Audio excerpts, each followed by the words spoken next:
My self निर्माण जी थे। तो यार तुम लोगों के कई सारे सवाल थे। कुछ बच्चों के मेरे पास डीएम्स भी आए और उनका ये कहना था कि पर्टिकुलरली सीयूटी को लेकर प्रिपेयर कैसे करें वो बताइए। यार ये तो सबने बता दिया कि सीयूटी में पर्टिकुलरली आपके 3 डोमेन और एक इंग्लिश और एक पर्टिकुलरली आपका कौन सा सब्जेक्ट रहने वाला है, जनरल एप्टीट्यूड। इसके अलावा बहुत बच्चों को बहुत सारी चीज़ों में कन्फ्यूज़न है कि प्रिपरेशन कैसे करें। कोई यूट्यूब की वीडियो जाकर देखते तो वहाँ पर कोई कहता है कि इस तरीके से कीजिए। क्या कोई कोर्स को परचेज़ करना ज़रूरी होगा? क्या मॉक टेस्ट लगाने ज़रूरी हैं? पेपर पैटर्न कैसा बनेगा? क्वेश्चन क्या आ रहा है? अच्छा सिलेबस तो हमें पता है कि लोग कह रहे हैं कि क्लास 12th वाला है, लेकिन उसमें क्वेश्चंस कैसे बनेंगे? यार पेपर कैसे रहेगा? कितने मार्क्स का है? बहुत सारी चीज़ें थी जिसको लेकर तुम कन्फ्यूज़ थे। वेल डेफिनिटली ये वीडियो तुम्हारी लास्ट वीडियो होगी। इसके बाद तुम्हें ये भी समझ में आ जाएगा कि प्रिपरेशन कैसे करनी है, तुम्हें प्रॉपर सिलेबस भी क्लियर हो जाएगा और ए टू जेड तुम्हारे मन में जितने भी डाउट्स हैं सब क्लियर हो जाएंगे, कुछ बचेगा ही नहीं। चलो तो स्टार्ट करते हैं। पहले बेसिकली मैं बताता हूँ। तो आप जहां तक सीयूईटी 2025 को टारगेट कर रहे होंगे, मैं ये मानकर चल रहा हूँ कि अब मैं इतना लेट वीडियो ड्रॉप कर रहा हूँ तो आप फॉर्म वगैरह तो ऑब्वियस बात है कि भर चुके हैं। और आपको इतना भी पता है कि सीयूटी एक पर्टिकुलरली एंट्रेंस एग्जामिनेशन है जिसमें कि आप डीयू, एएमयू एक्सेट्रा इन कॉलेजेस के लिए आप इन एग्जामिनेशंस को देते हैं ताकि आप इनमें एंट्रेंस के थ्रू जा सकें। 2022 के बाद से इस एग्जामिनेशन को कंपलसरी किया गया। इससे पहले 12th के बेसिस पर जो 12th की परसेंटेज थी उसके बेसिस पर आपका एंट्रेंस हो जाया करता था। अब सीयूटी एक एग्जाम को रख दिया गया। अब हो सकता है कि आप एसआरसीसी, मिरांडा, आपको एक्सेट्रा जितने भी टॉप कॉलेजेस आप जानते हैं आप उनको टारगेट कर रहे हैं, इसलिए आपने इन एग्जामिनेशंस को मतलब इस एग्जामिनेशन का फॉर्म भरा है। एग्जाम कैसे रहेगा, कितने मार्क्स का रहेगा, हालांकि उन सब चीजों पर भी मैं बातचीत करूंगा बहुत शॉर्ट। मेन इस वीडियो में हम किन टॉपिक्स को कवर करने वाले हैं वो मैं आपको बताता हूँ। तो सीयूटी 2025 को अगर आप टारगेट कर रहे हैं जिसका एग्जाम की आपका मई के स्टार्टिंग में रहेगा, 8th या 10th या 15th मई तक कभी भी कैसे भी हो सकता है, तो उसके लिए अगर आप टारगेट कर रहे हैं मेन स्ट्रीम कॉमर्स, हालांकि इसको पीसीएम आपका ह्यूमैनिटीज अधिकतर सभी स्ट्रीम के बच्चे देते हैं, लेकिन बेसिकली मैं जिन सेक्शन ऑफ ग्रुप को टारगेट कर रहा हूँ वो कॉमर्स के बच्चे रहेंगे। तो अगर आप कॉमर्स के नहीं है तो फिर इस वीडियो को भी मत देखिएगा। ठीक चलिए, तो अगर आप कॉमर्स के हैं तो पहले बेसिक्स हम समझेंगे कि कुछ बेसिक सीयूटी के बारे में मैं बताऊं, फिर हम समझेंगे सिलेबस क्या रहेगा, फिर प्रिपरेशन कैसे करनी है, किन बुक्स को हम प्रेफर कर सकते हैं, मॉक टेस्ट क्या होता है, तो मल्टीपल चीजें जिनको कि मैं वन बाय वन कवर करूंगा। चलिए तो स्टार्ट करते हैं। पहले मैं आपको बता देता हूं कि सीयूटी में टोटल आप 5 सब्जेक्ट को चुनेंगे जो इस साल 2025 में रहेगा। 3 डोमेन, अब हालांकि हम कॉमर्स के हैं तो हमारे लिए 3 ही मेन डोमेन होंगे, अकाउंट्स, बीएसटी, इकोनॉमिक्स। यार अब आपको ये भी पता होना चाहिए कि आपको किन सब्जेक्ट का क्या कॉम्बिनेशन चाहिए, ताकि पर्टिकुलरली वैसे ये सब कुछ आप ऑब्वियस बात है कि अभी तक आप इन सब चीजों को जो फॉर्म है आपको कॉम्बिनेशन किस कोर्स को परस्यू करना है वो सब कुछ तो आप कर चुके होंगे। मेन आप उलझे हुए इस बात को लेकर हैं कि प्रिपरेशन कैसे करनी है, क्या किसी कोर्स को परचेज करना है कि नहीं करना है, किन मटेरियल को रेफर करना है। क्योंकि ऑब्वियस है कि मैं इस वीडियो को बनाने से पहले जो मल्टीपल यूट्यूब पर वीडियोस थी सीयूटी को लेकर उनको मैंने गो थ्रू किया, तो मैंने देखा कि टीचर्स ने काफी उलझा दिया। कोई कह रहा है ये करो, फिर कोई कहता है ये करो, एक ही टीचर 3 से 4 सिलेबस की वीडियोस बना दे रहा है। यार मेन जिन चीजों को मैं समझ पा रहा हूँ कि वो अपना कोर्स सेल करने की कोशिश कर रहे हैं। अब मैं टीचर्स के अगेंस्ट नहीं हूँ, लेकिन मैं तुम्हें एक जनरल एडवाइस देकर जाऊंगा कि आपको क्या कोचिंग लेनी चाहिए, किससे लेनी चाहिए, पूरा प्रॉपर प्रोसेस क्या रहेगा। क्लियर? चलो तो इतना तो मैं मानकर चलता हूँ कि आपको पता है कि 3 आपके डोमेन सब्जेक्ट रहेंगे, एक आपका अकाउंट्स, एक आपका बीएसटी, एक आपका इकोनॉमिक्स और एक लैंग्वेज में इंग्लिश। यार मैं जनरल एप्टीट्यूड टेस्ट की बातचीत नहीं करूंगा क्योंकि स्पेसिफिकली मेरे पास उस सब्जेक्ट का बहुत इन डेप्थ नॉलेज नहीं है। तो बेहतर रहेगा कि उस सब्जेक्ट के लिए आप किसी दूसरे टीचर की वीडियो को रेफर करें जो बहुत ज्यादा इन डेप्थ आपको बता रहा है। क्लियर? तो मैं मेनली आपको अकाउंट्स, बीएसटी, इकोनॉमिक्स, इंग्लिश इनका सिलेबस क्या होगा, आपको प्रिपरेशन कैसे करना है, वो सब चीजें बताऊंगा। क्लियर? चलिए, ताकि आप अच्छी तरीके से स्कोर कर सकें। क्योंकि वेल अगर आपको कोई भी मिसगाइड कर रहा है या फिर मैं कुछ गलत इंफॉर्मेशन दे देता हूँ, गलती से आपको गलत गाइड कर जाता हूँ, तो उस केस में क्या होगा कि अगर आप किसी एक अच्छे कॉलेज को टारगेट कर रहे हैं जैसे एसआरसीसी, मिरांडा, तो वहां पर एक एक मार्क्स की बहुत वैल्यू है, एक मार्क्स के कारण आपका वो कॉलेज छूट सकता है। तो मैं ऐसा नहीं करूंगा जिसके बारे में मुझे ज्यादा पता नहीं है मैं उसके बारे में भी आपको कुछ एडवाइस करूं तो वो गलत होगा। तो जनरल एप्टीट्यूड के बारे में मैं आपको कुछ बताने वाला नहीं। चलिए, तो अब सबसे पहले तो आपको इतना पता है आज से पहले 50 क्वेश्चन हुआ करते थे जिसमें से कि 40 करने होते थे, लेकिन इस साल चीजें थोड़ी बदल गई। इस साल आपके 50 क्वेश्चंस होंगे, सारे कंपलसरी है, कोई चॉइस नहीं मिलेगा आपको। अगर आपने करेक्ट क्वेश्चन किया उसके 5 मार्क्स मिलेंगे, अगर आपने कुछ गलत कर दिया तो नेगेटिव मार्किंग रहेगी, मार्केटिंग नहीं मार्किंग, गलत का आपका 1 मार्क्स कट जाएगा। ठीक, तो टोटल आपके 50 क्वेश्चन, एक क्वेश्चन 5 मार्क्स का, 250 मार्क्स का पेपर रहेगा। कंप्यूटर बेस्ड टेस्ट होगा। कंप्यूटर बेस्ड टेस्ट मतलब आपके सेंटर लगेंगे, सेंटर पर आपको बिठा दिया जाएगा, आपके सामने मल्टीपल चॉइस क्वेश्चन के फॉर्म में क्वेश्चंस होंगे, वहां पर आपको 4 ऑप्शन होंगे जिसमें से करेक्ट ऑप्शन को सिलेक्ट करना होगा।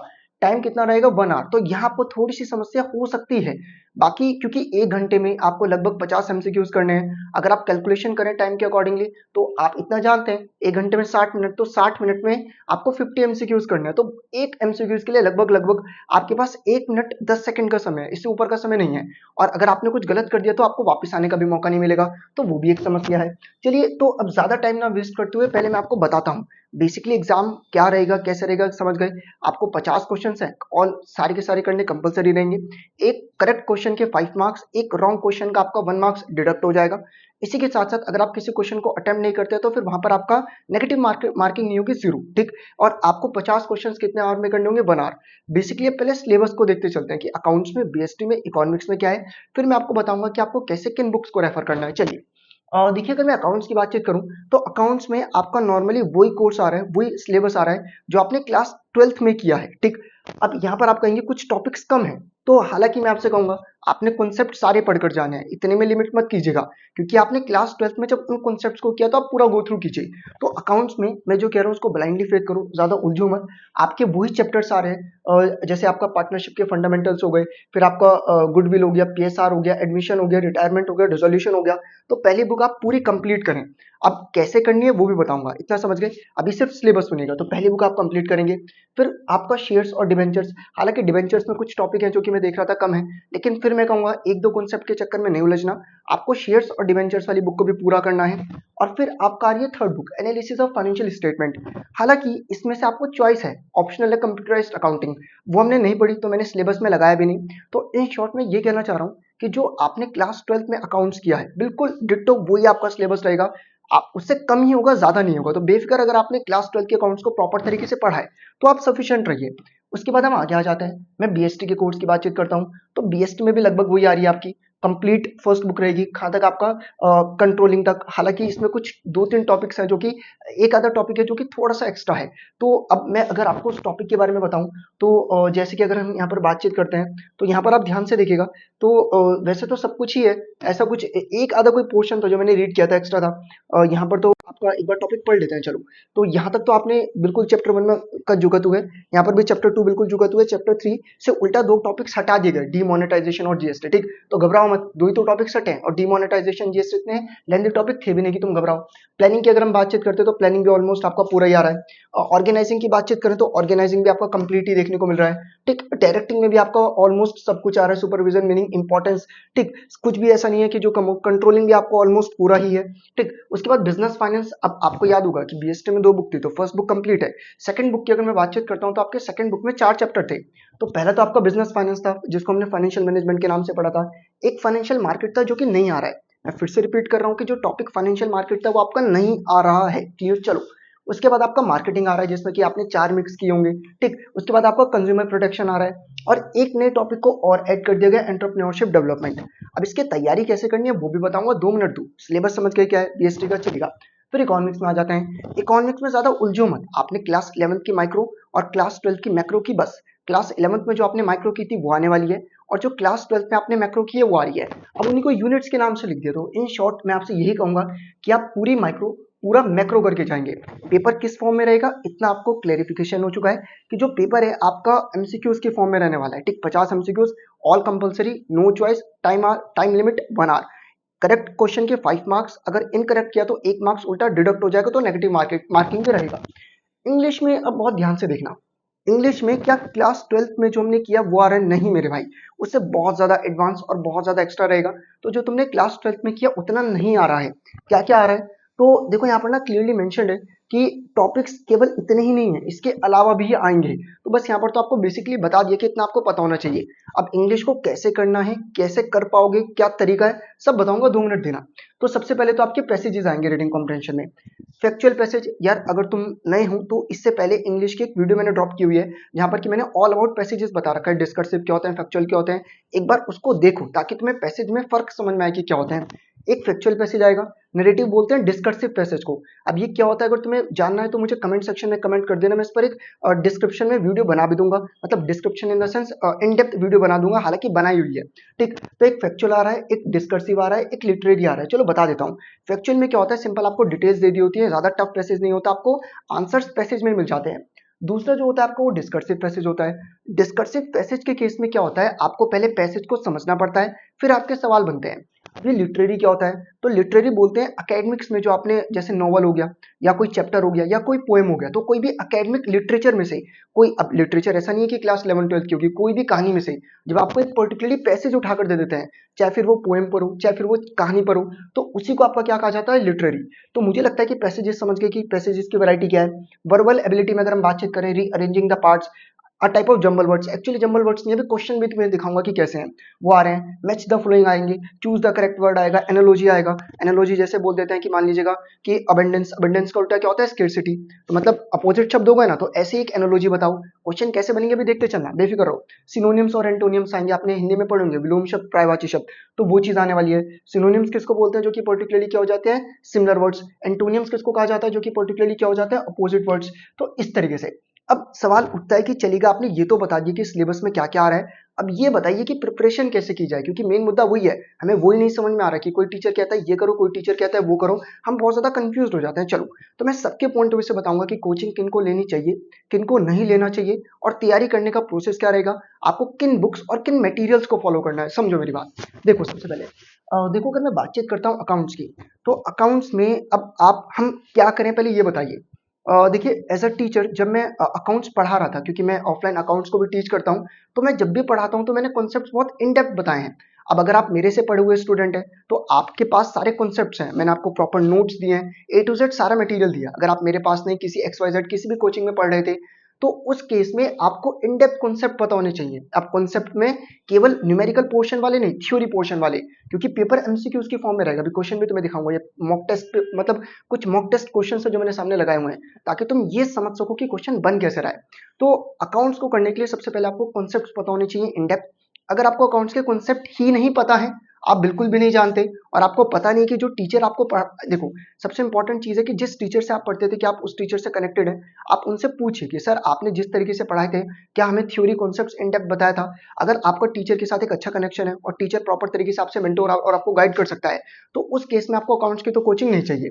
क्योंकि अगर आपके कॉन्सेप्ट्स स्ट्रॉन्ग है, आपने चैप्टर बुक 1, बुक 2, बुक 3, इन सभी के कॉन्सेप्ट्स को इन डेप्थ जाकर समझा है, और आपने उन सभी कॉन्सेप्ट्स को एक जगह पर लिखा हुआ है, या आपके पास नोट्स या रजिस्टर जो भी है वो मेंटेन्ड है, और अभी भी आप अपने टीचर से कनेक्टेड हैं, और वो आपको एक जेन्युइन एडवाइस दे देते हैं, कुछ समझा देते हैं, तो उस केस में आपको अकाउंट्स की कोचिंग नहीं चाहिए। अगर आप अपने टीचर से कनेक्टेड नहीं है, आपको नहीं पता कि टीचर ने कैसे पढ़ाया, या टीचर ने तो काफी अच्छा पढ़ाया, आप नहीं पढ़े, आपको ज्यादा कुछ नहीं पता, तो वेल, अगर तुम कोचिंग भी लोगे ना, तुम्हारे कॉन्सेप्ट्स भी वीक है, तो विद इन अ मंथ तुम अकाउंट्स कवर नहीं कर सकते। तो उस केस में तुम कोचिंग को रेफर कर सकते हो, वो एक तरीके का तुक्का होगा, चल गया तो ठीक, नहीं चला तो ठीक, तो अगर आपके पास पैसे हैं और आप कोचिंग को अफोर्ड कर सकते हैं, और आपको लगता है कि यार मैं रिस्क ले सकता हूं, तो ले लीजिए। बाकी अगर आपके कॉन्सेप्ट्स वेल टू डू काफी स्ट्रांग है, तो आपको कोचिंग की कोई भी आवश्यकता नहीं है। क्लियर? चलो, अब आपको तैयारी कैसे करनी है वो समझिएगा। तो सबसे पहले आपको अपने सारे के सारे जो पुराने कॉन्सेप्ट्स हैं उनको गो थ्रू कर लेना है।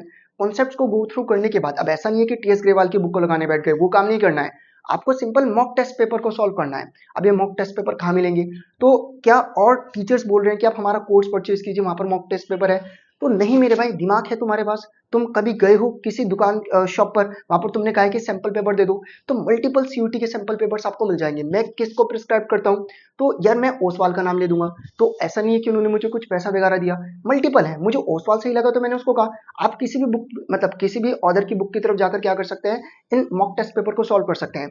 हालांकि मैं एप्लीकेशन चीते ट्यूटोरियल्स पर भी अपलोड करूंगा, वहां पर भी आपको प्रॉपर एक सिस्टमेटिकली मॉक टेस्ट मिल जाएंगे, 20 के आसपास होंगे, जितने मॉक टेस्ट हो सकते हैं सॉल्व कीजिए। तो अकाउंट्स में ज्यादा मत उलझिए, आपने कॉन्सेप्ट्स को समझा हुआ है, उन सारे के सारे कॉन्सेप्ट्स को गो थ्रू कीजिए प्रॉपर तरीके से। चैप्टर 1 में partnership act, concept of past adjustment, A to Z, सब तो नहीं मैं बता पाऊंगा, उन सभी कॉन्सेप्ट्स को प्रॉपर तरीके से गो थ्रू कीजिए। उन सभी कॉन्सेप्ट्स को गो थ्रू करने के बाद फिर पर्टिकुलरली आप क्या कीजिए, उन सभी कॉन्सेप्ट्स को गो थ्रू करने के बाद आप मॉक टेस्ट पेपर लगाइए, ताकि आपको ये पता चले कि क्वेश्चन कैसे बन रहे हैं। आपसे मॉक टेस्ट पेपर लग रहे हैं तो कोई दिक्कत की बात नहीं है। हल्का सा मैं स्क्रीन से साइड हो जाता हूँ, देखो इन क्वेश्चंस का स्क्रीनशॉट लो, वीडियो को पॉज करो और पढ़ो, ताकि तुम्हें समझ में आए कि क्वेश्चन किस तरीके से बनेगा। अब वहां पर ऐसा नहीं होगा, क्योंकि आपका कंप्यूटर बेस्ड टेस्ट रहेगा, तो बहुत ज्यादा कैलकुलेशन वाले क्वेश्चंस नहीं आएंगे, सिंपल टाइप ऑफ क्वेश्चंस होंगे, सीक्वेंस के फॉर्म में क्वेश्चन बन जाएंगे कि अरेंज द सीक्वेंस, कुछ इस तरीके से। वेल, अगर तुम मेरे से पढ़ते थे तो तुम बेफिक्र रहो यार, तुम बस मुझसे कनेक्टेड रहना, मुझे कॉल मैसेज करके पूछते रहो, मैं तुम्हें प्रॉपर गाइड करूंगा कि इस बुक को कैसे फॉलो करना है, क्वेश्चंस कैसे बनेंगे। बाकी अगर आप किसी किसी और टीचर से पढ़ते थे तो आप उनसे कनेक्टेड रहिए। बाकी अगर आपका किसी टीचर से कोई प्रॉपर कनेक्शन नहीं है तो यार ये वो टाइम है कि आपको कोई इंसान चाहिए कि जो कि गाइड कर सके, जो कि मेंटोर कर सके। अगर आपके पास ऐसा कोई भी नहीं है तो वेल फिर मैं आपसे कहूंगा कि अगर आप किसी कॉलेज को टारगेट कर रहे हैं तो फिर आप कोचिंग की तरफ जा सकते हैं। अब कोचिंग में किस टीचर को चुनना है वो कंप्लीटली आपका अपना डिसीजन रहेगा। ऑफलाइन में सूटेबल है तो ऑफलाइन, अगर आप ऑनलाइन ज्यादा सूटेबल है तो फिर अपने अकॉर्डिंगली देखिएगा कि जो भी टीचर आपको सही लगे। चलिए अब बिजनेस स्टडीज की बातचीत कर लीजिए। बिजनेस स्टडीज को लेकर कैसे प्रिपेयर करें, तो ज्यादा उलझिए मत। बीएसटी में आपको क्या करना है, सिंप्लीफाइड। बीएसटी में आपको, अब आप किसी टीचर के पढ़े तो वेल एंड गुड, आपने उनके नोट्स को गो थ्रू किया होगा तो एक बार सारे के सारे नोट्स को गो थ्रू कर लीजिए।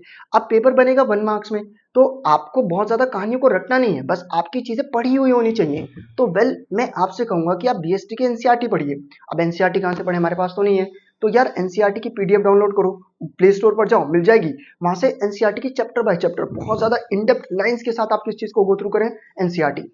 तो आपको बीएसटी के लिए क्या करना है, पूरी प्रॉपर एनसीईआरटी को गो थ्रू करना है। एनसीईआरटी को गो थ्रू करने के बाद फिर आपको मॉक टेस्ट पेपर लगाने हैं। मिलेंगे कहाँ, कोई भी बुक परचेज कर लो ओसवाल, मार्केट में जाओ, आपको मल्टीपल दिख जाएंगे, जो सही लगे वो खरीद कर लेकर आ जाओ। बाकी एप्लीकेशन चीजें ट्यूटोरियल्स पर मॉक टेस्ट पेपर है, वहां से कर लो। तो जहां से करना है वहां से करो, कोई दिक्कत की बात नहीं है। देखो क्वेश्चन किस तरीके से बन रहा है, स्क्रीनशॉट ले लो इसका भी, और वीडियो को पॉज करके पढ़ो एक बार, देखो कि क्या तुम्हें समझ में आ रहे हैं, ताकि तुम्हें एक पेपर का लेवल तो पता लगे कि पेपर किस तरीके से आएगा। फिर इकोनॉमिक्स की बातचीत की जाए, वेल अब इकोनॉमिक्स की प्रिपरेशन कैसे करें, तो यार इकोनॉमिक्स में सबसे पहले माइक्रो और मैक्रो आ रहे हैं। देखो इकोनॉमिक्स में पहले तो आपको कॉन्सेप्ट क्लियर होने चाहिए, माइक्रो और मैक्रो। अब कैसे कर सकते हैं कॉन्सेप्ट क्लियर, तो वेल सबसे पहले अगर आपने समझा हुआ है तो वेल एंड गुड। अगर आप किसी टीचर के थ्रू कनेक्टेड है तो आप उनके पास जाइए, वो आपको गाइड करेंगे। क्योंकि पर्टिकुलरली क्या होता है कि आप पूरे साल जिस टीचर के पास पढ़े हैं तो उनके और आपके बीच में एक बॉन्ड होता है। जैसे मैं अपने स्टूडेंट्स को समझता हूँ कि वो कितनी काबिलियत में है, वो कितना जानते हैं, और वो मुझे समझते हैं। तो अगर एक स्टूडेंट और टीचर के बीच में बॉन्ड है तो जो आपके पुराने टीचर है पहले उनको रेफर कीजिए, उनसे बातचीत कीजिए, वो आपको प्रॉपर गाइड करेंगे कि माइक्रो में क्या आपको दिक्कत है, कैसे करना चाहिए। वेल अगर आपके पास कोई भी मेंटोर करने को नहीं है तो फिर उस केस में आपको पर्टिकुलरली गाइड करने के लिए कोई भी नहीं है, तो वेल आपको सही लगे, आपको नहीं पता माइक्रो और मैक्रो, तो 1 महीने में होने भी नहीं वाला है, तो फिर आप ऑफलाइन कोचिंग की तरफ ही जाइएगा या फिर ऑनलाइन, जो भी आपको सही लगे। वेल तैयारी कैसे रहेगी, तो माइक्रो को प्रॉपर तरीके से गो थ्रू कीजिए, मैक्रो को गो थ्रू कीजिए। समझने के बाद माइक्रो और मैक्रो की एक बार एनसीईआरटी को गो थ्रू कर लीजिए। एनसीईआरटी कहाँ पर मिलेगी, प्ले स्टोर पर। इतना प्रॉपर तरीके से करने के बाद फिर आप मॉक टेस्ट पेपर लगाइएगा। तो मुझे लगता है कि अकाउंट्स में आपको पहले किस चीज को गो थ्रू करना है, अकाउंट्स में पहले आपको किसको गो थ्रू करना है, कॉन्सेप्ट। और जब आप प्रॉपर तरीके से कॉन्सेप्ट्स को गो थ्रू कर लेते हो तो अकाउंट्स में कॉन्सेप्ट को गो थ्रू करने के बाद आपको मॉक टेस्ट पेपर लगाने हैं। बीएसटी और इकोनॉमिक्स में कॉन्सेप्ट्स पता होने के बाद एनसीईआरटी को कंप्लीटली रीड करना है, फिर मॉक टेस्ट पेपर्स को सॉल्व करना है। और वहीं अगर मैं बातचीत करता हूँ इंग्लिश, अब इंग्लिश में क्वेश्चंस देखिए किस प्रकार से आ रहे हैं। जैसे मैं एनालॉजी कह रहा था अबंडेंस का स्कैर्सिटी, तो यहाँ पर आपको इसी तरीके से वर्ड ऐसा ढूंढना है, जैसे अबंडेंस मतलब बहुत ज्यादा, स्कैर्सिटी मतलब कम, जिसके बीच में भी सेम कुछ ऐसे वर्ड्स का रिलेशन बैठता हो। सेम यहाँ पर आपको कहा हुआ है a type of jumble words हो गया, rearrange the sentence, correct sequence बताइए। यहाँ पर अगर आप देखते हैं तो पर्टिकुलरली आपको डिमोलिश करके हो गया। यार इंग्लिश बहुत कुछ आना है, वोकैब आना है, मल्टीपल चीजें आनी है। अब कैसे करेंगे तो उसके लिए भी वन बाय वन आपको चल के लेकर चलता हूँ। देखो आप ये आपके मन में कई सारे सवाल हैं, मुझे पता है कि क्या कोचिंग अभी भी ली जाए, किन बुक्स को रेफर किया जाए, तो वेल 2 मिनट दो, सब सॉल्व कर रहा हूँ। देखो सबसे पहले इंग्लिश के लिए जो वोकैब है, जहाँ पर सिनोनियम्स, एंटोनियम्स, अपोजिट वर्ड्स, इन सबको अगर आपको सही करना है तो पर्टिकुलरली बुक है वर्ल्ड पावर मेड इजी। यहाँ से आपको एग्जैक्टली कुछ वोकैब्स के वर्ड्स दिखेंगे पेपर में उठे हुए, तो यहाँ से वो करेंगे, सॉल्व हो जाएगी। इसके अलावा आपको क्या करना है, आपको प्रॉपर तरीके से अपने ग्रामर को क्लियर करना है। अब ग्रामर को कैसे क्लियर किया जाए, तो ग्रामर के लिए पर्टिकुलरली आप किसी भी यूट्यूबर को जाकर फॉलो कर सकते हैं जिन्होंने आपको एग्जैक्ट इन डेप्थ इन्फॉर्मेशन दिया हो, तो वहां पर वो आपको एक एक चीज बताएंगे। तो वोकैब के लिए आप इस बुक को रेफर कीजिए, वोकैब के बाद आप पैसेजेस की प्रैक्टिस कीजिए। अब सबसे पहले आप अपना लेवल पता लगाइए, आप ये पता लगाइए कि क्वेश्चन बनेगा कैसे, क्वेश्चन आएगा किस प्रकार से, क्योंकि एट द एंड इस समय 1 महीने में कोई टीचर आपको सब कुछ नहीं करा सकता, आपकी सेल्फ स्टडी आप पर मैटर करती है। तो बेहतर रहेगा इस बुक को परचेज करने के बाद वोकैब को इंप्रूव करें। साथ ही आपको क्या करना है, इंग्लिश के, अकाउंट्स के, बीएसटी के, इकोनॉमिक्स के आपको मॉक टेस्ट पेपर को सॉल्व करना है, ताकि आपको पेपर पैटर्न और लेवल ऑफ द क्वेश्चंस पता चल सके। ठीक, नया खरीद कर लेकर आएगा क्योंकि इस बार बहुत कुछ बदलाव हुआ है। वेल ये कुछ मैं कह रहा था कि जैसे क्वेश्चन बैंक आपको देखने को मिल जाता है ओसवाल के, आप अपने अकॉर्डिंगली देख लीजिएगा, आपको जो भी प्रॉपर तरीके से सही लगे आप उसको फॉलो कर सकते हैं। चलो, तो मुझे लगता है कि मैंने तुम्हारे मन में कई सारे जो डाउट्स थे, सवाल थे, वो क्लियर कर दिए होंगे कि प्रिपरेशन कैसे करना है, क्या कोचिंग ली जाए कि नहीं ली जाए। तो प्रिपरेशन करने का तरीका समझ चुके हैं किस तरीके से रहेगा। अब वेल जहां तक बात रहेगी कि हम किसी तरीके की कोचिंग को अडॉप्ट करें कि ना करें, तो वो कंप्लीटली आपका अपना पर्सनल डिसीजन है। अगर आप बहुत अच्छी तरीके से कॉन्सेप्ट्स वगैरह को गो थ्रू कर चुके हैं, उस केस में आपको कोचिंग बिल्कुल भी हेल्प नहीं करेगी। अगर आपके कॉन्सेप्ट्स बिल्कुल ही वीक है तो कोचिंग तब भी आपकी मदद नहीं कर सकती। क्यों? आपने कुछ पढ़ा ही नहीं तो 1 महीने में कुछ भी नहीं होगा। वेल अगर आपको चीज़ें आती हैं, आप अपने पुराने टीचर्स के साथ कनेक्टेड नहीं हैं और आपको नहीं समझ में आ रहा कि मैं क्या करूँ, कैसे करूँ? हालाँकि मैं मेहनत तो करना चाहता हूँ और मैं कर भी सकता हूँ, काबिलियत भी है, मैं उलझा हुआ हूँ, मेरे पास कोई भी गाइड करने के लिए नहीं है, तो वेल उस केस में आप किसी भी टीचर को फॉलो कर सकते हैं। वेल मैं किसको सजेस्ट करूँगा ऑफलाइन और ऑनलाइन में से? यार देखो, जब तुम कोचिंग ऑप्ट कर ही रहे हो और सीयूटी को लेकर तुम सीरियस हो, तो बेहतर रहेगा ऑफलाइन कोचिंग की तरफ जाओ, ताकि वहाँ पर 1 टू 1 सेशन हो सके, टीचर तुम्हें प्रॉपर तरीके से मॉनिटर कर सके। वेल अगर आप ऑनलाइन में भी कंफर्टेबल फील करते हैं, तो वो आपका अपना ओपिनियन रहेगा। तो ये था, मुझे लगता है कि मल्टीपल डाउट्स जो कि तुम्हारे माइंड में थे मैंने क्लियर किए होंगे। वेल कोई भी डाउट है तो कमेंट सेक्शन में मुझे पूछो, उस पर मैं एक अलग से डेडिकेटेडली वीडियो बना दूंगा। Thank you very much.